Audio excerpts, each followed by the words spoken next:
Eco తేజాస్ world class electric bike అతి తక్కువ ధరలోనే.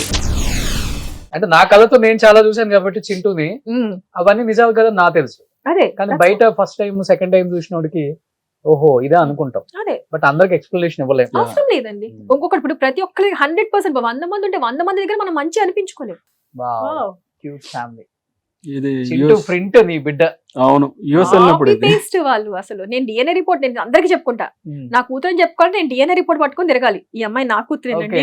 వీళ్ళ పోలే అసలు మా ఇద్దరు పక్క పక్కన ఉంటే అంత ఇది లేదు. ఒక ఐస్ ఎక్కడో మా ఇద్దరు కళ్ళు మ్యాచ్ అవుతాయి తప్పితే ఇంకా ఎక్కడ వాళ్ళే మొత్తం. మా ఆయన మా అత్తయ్య గారు. ఓకే మా అత్తయ్య గారు పోలిక ఎక్కువ. ఒకే ఒక పాప కదా. ఓకే పాప. ఓకే పాప. ఒకళ్ళు చాలనుకున్నారు. Okay I had some complications. So తను అంటే అప్పుడు లివర్ ఇది ఫాదర్. సో వద్దు ఏం పర్లేదు ఒక ఆడపిల్ల అయితే మాత్రం ఏమి అని. That was like he was like నన్ను అందరూ తను ఇచ్చేస్తా ఏం అవసరం లేదు, నీ హెల్త్ కన్నా ఇంపార్టెంట్ కాదు, ఒక పాప నేనే కొన్నిసార్లు ఉండాలి నేనే ఎక్కువ సపోర్ట్ చేశాను. But no he was like వద్దు ఆడపిల్ల అయినా ఈ ఎవరైనా మధ్యలో పర్లేదు ఏమవుతుంది, హెల్త్ ఇస్ వెరీ ఇంపార్టెంట్, పాప ఉంది చాలు. ఓకే ప్రెగ్నెన్సీలో కాంప్లికేషన్స్ వస్తే తట్టుకోలేం. ఐ హ్యాడ్ సివియర్ కాంప్లికేషన్స్ పాప అప్పుడు. సో హీ సెడ్ వద్దు చాలు పాప ఉంది కదా మనకి. బట్ ఈ 40-50 టాబ్లెట్స్ చేసుకున్న తర్వాత కోమాలోకి వెళ్ళారా లేకపోతే నార్మల్ గానే ఉన్నారు? అన్ని టాబ్లెట్స్ మింగి కూడా ఇమీడియట్ ప్రేమ ఎంత గొప్పదో అన్న దానికి నిదర్శనం శాంతి. Like that. అది ఎందుకో మరి నాకు కానీ వదిలే అది నాన్నకు కూడా తెల్లారిన తర్వాత తెలిసింది. అలుపులు వామిటింగ్స్ అంతా అయ్యాయి కాబట్టి మేబీ అది మనకు అది టాబ్లెట్లు అలవాటు ఉండవు కదా. ఒక టాబ్లెట్ వేసుకుంటే అంటుంటాం కదా. సో ఆ రోజు ఏం చేశాను, ఆ టాబ్లెట్లు మింగడం, అరటిపండు తినేయడం.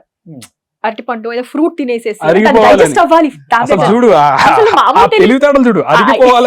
అడిగిపోవాలని అంట అది తినడం. సో అది ఎట్లా అయిందో తెలియదు. I vomited or something. అటు నైట్ అంతా వామిటింగ్స్ అంతా అయినాయి అండ్ ఎవరికి తెలియదు.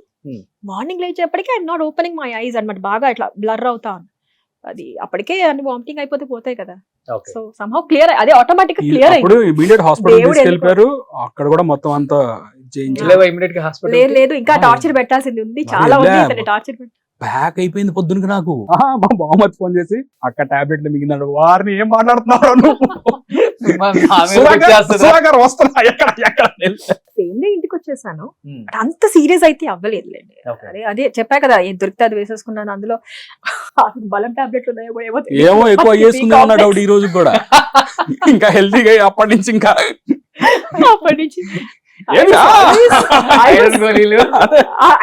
ఏమో తెలీదు. బట్ వాళ్ళు ఒప్పించడానికి చేశారు. వీళ్ళిద్దరిని ముందు కలపాలి, ఏమైతే అదైంది ముందు వీళ్ళిద్దరిని కలపాలి. హాస్పిటల్ నుంచి రాగానే ఇమీడియట్ గా పెళ్లి సీన్. ఇంకా అప్పటికి 10%. 90% ఎన్ని టాబ్లెట్లు మింగలరా అయ్యా?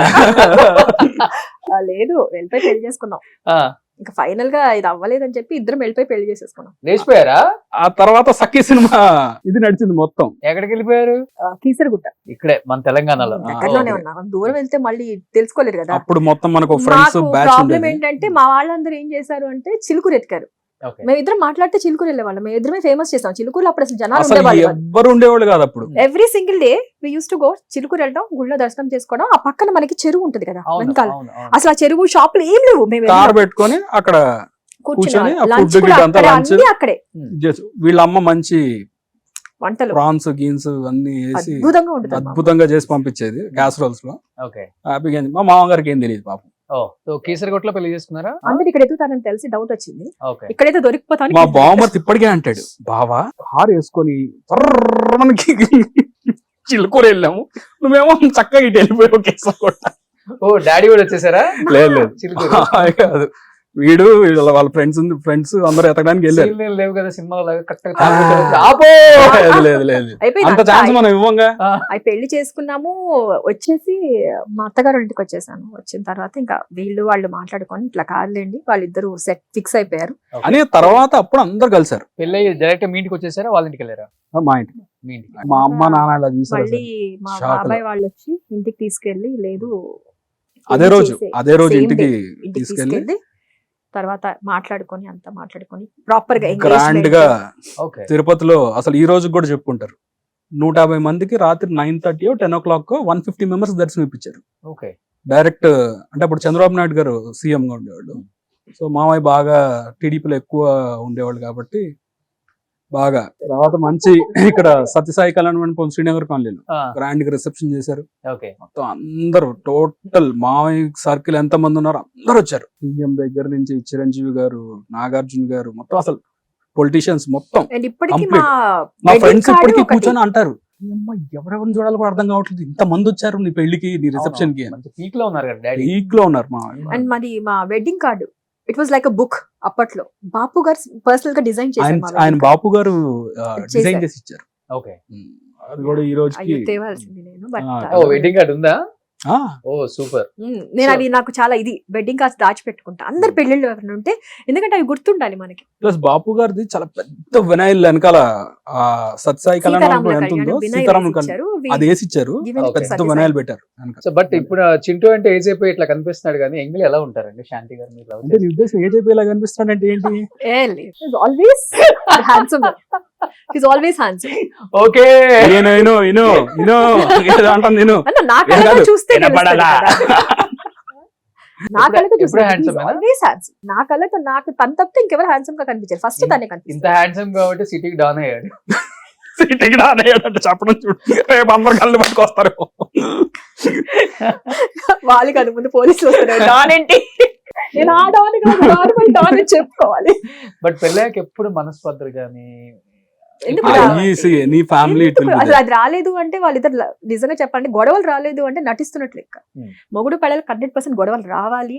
అది వాళ్ళు అది ఏమైతుందంటే మా ఇద్దరిలో ఒకటి ఉండేది ఏంటంటే, నాకు కూడా ఒకటి, నేను గజని తెల్లారులేస్తే మర్చిపోతా.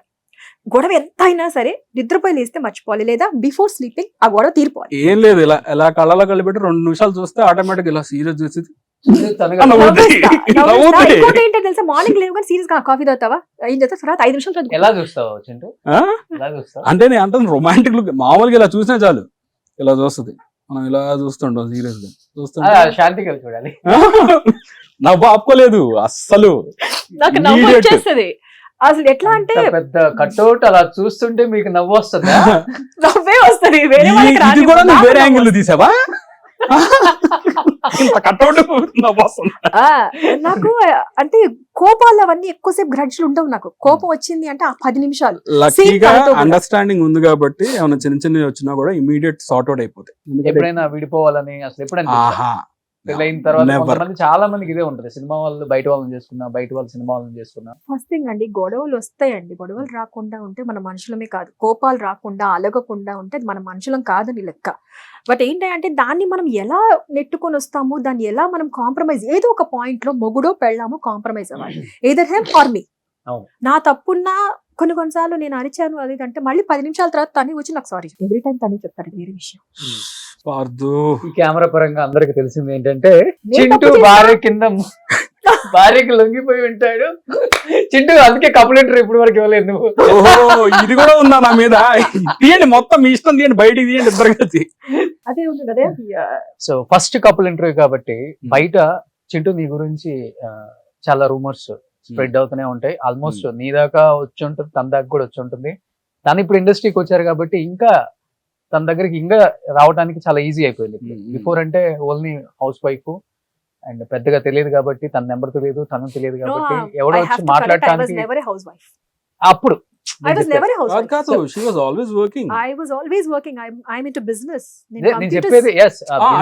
రీచ్ అంటున్నాం. ఇండస్ట్రీకి ఎప్పుడు తెలుస్తాం మనం ఎప్పుడు లైమ్ లైట్ లో ఉంటేనే తెలుస్తాం మనం.